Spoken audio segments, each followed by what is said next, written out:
deserto, grandes cordilheiras e um litoral de águas cristalinas. Tudo isso num país conservador que há pouco tempo descobriu no turismo uma janela para o mundo. É um paraíso que pouca gente conhece.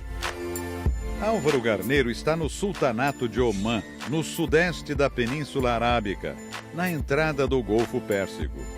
Apesar de ter alguns vizinhos turbulentos, Omã é um país estável e pacífico que quase não aparece nos noticiários internacionais. Por isso você talvez nunca tenha ouvido falar dele. Mas Omã tem algo em comum com o Brasil. No início do século XVI, a localização estratégica fez o país se tornar um ponto importante na rota comercial entre a Europa e as Índias. Por isso acabou invadido pelos portugueses, na mesma época da colonização do Brasil. Omã ainda foi ocupado por outros povos até voltar ao domínio árabe no século XVIII. Mas os fortes e castelos portugueses ficaram como herança na paisagem. A capital, Mascate, também herdou o nome dos antigos colonizadores. Mascate era a palavra portuguesa usada para denominar os caixeiros viajantes que compravam e vendiam produtos ali naquela época. A cidade é pra lá de curiosa. Do alto é possível notar que todas as construções são claras, em tons de branco ou bege. E não é coincidência, é a lei. As cores são obrigatórias para harmonizar com a arquitetura islâmica moderna dos prédios públicos.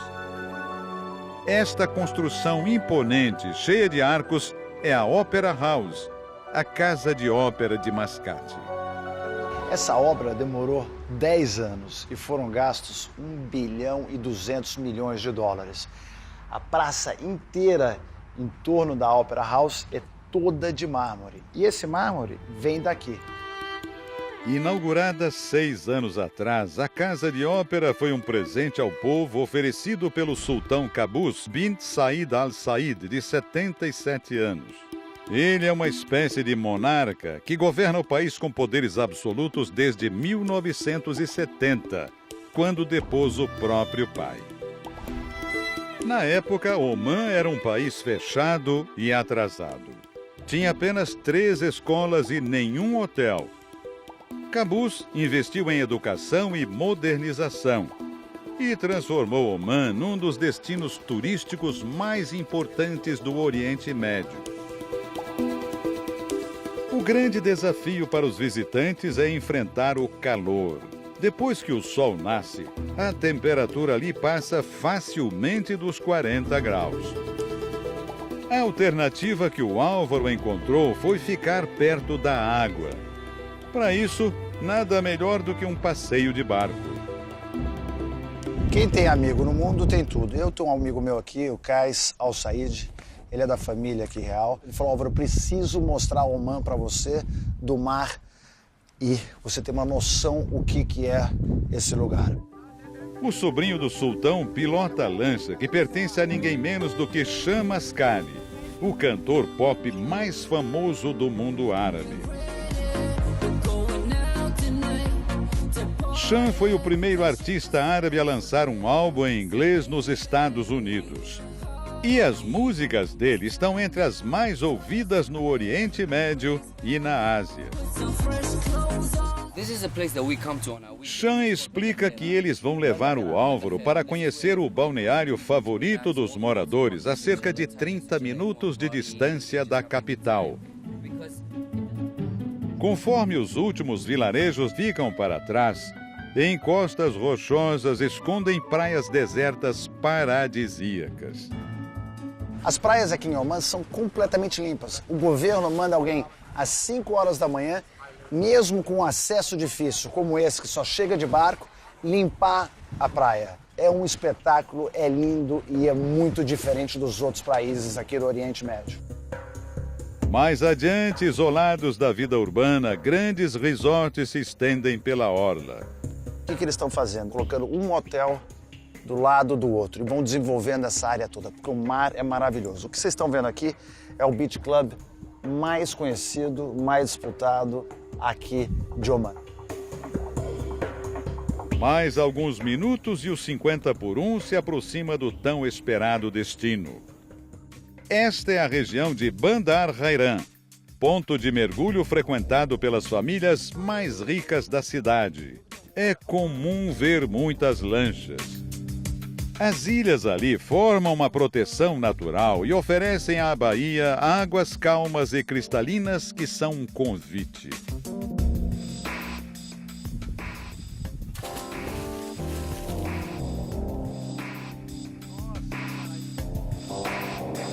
Nem o sobrinho do sultão resiste. Kais também mergulha para amenizar o calorão. Temperatura, pelo menos uns 26 graus. E onde está meu pé, tem uma corrente de água fria, que é uma delícia.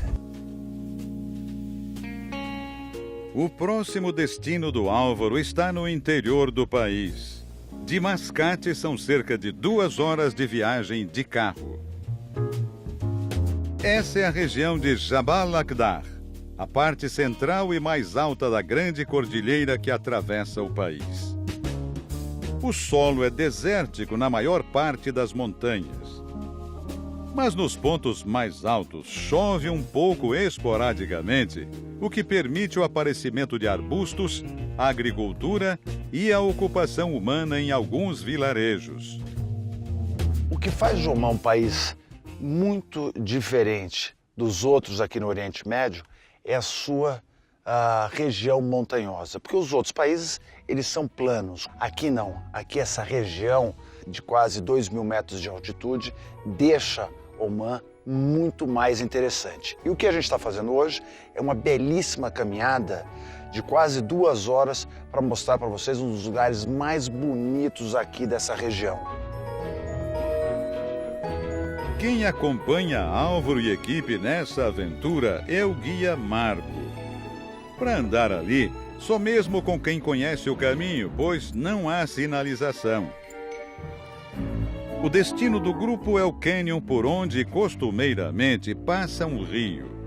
Mas como não chove ali faz 5 anos, o leito está seco e é possível admirar as formações rochosas da paisagem. Região maravilhosa. O Marco está me falando que nossa ideia é chegar lá embaixo e fazer o percurso do rio. 5 anos atrás tinha muita água. E se a água tivesse ali o rio agora, essa nossa caminhada não seria possível. O cânion faz parte de uma reserva natural praticamente intocada. Ali, só mesmo o silêncio da natureza e o eco dos visitantes. Oi! Antes de descer, um alerta do guia. Essa planta aqui, ela tem uns espinhos, como é que parece um alfinete de tão pontiagudo. E ele pediu para a gente que está de shorts manter a distância, porque passar por perto corta a pele. As montanhas ali são formadas por rochas calcárias. E um detalhe logo chama a atenção do nosso viajante. Olha aqui, passando aqui, eu estava olhando e falei, Marco, o que essas pedras são todas, essas rochas, que essas faixas brancas listradas? E você passa a mão aqui, você vê que tem um mineral. Isso aqui é sal. Comprovando que esse país, Omã, há milhões de anos, estava debaixo do mar. O mais interessante ali é como a força da água esculpiu a rocha ao longo dos milênios. Em alguns trechos se formam cavernas que na época das chuvas ficam encobertas pelo rio. Marco chama a atenção para as diferentes camadas de rocha. O que está falando aqui o Marco, que você consegue notar os níveis que o rio já passou. Cada fenda dessa foi um nível de água desse rio que já passou, o mais alto lá em cima.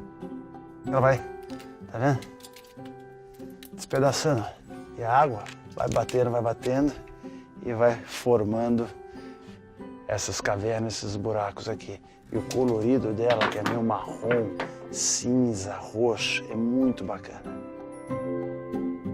Mais adiante, pequenas piscinas formadas pela água que ainda não secou transformam a paisagem.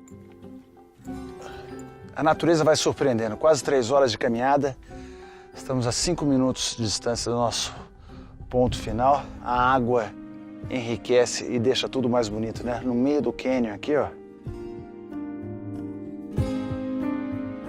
Quando o rio está cheio, os moradores das proximidades vão até esse local para fazer piquenique e nadar. A paisagem fica completamente diferente, como é possível ver nessas imagens feitas 5 anos atrás.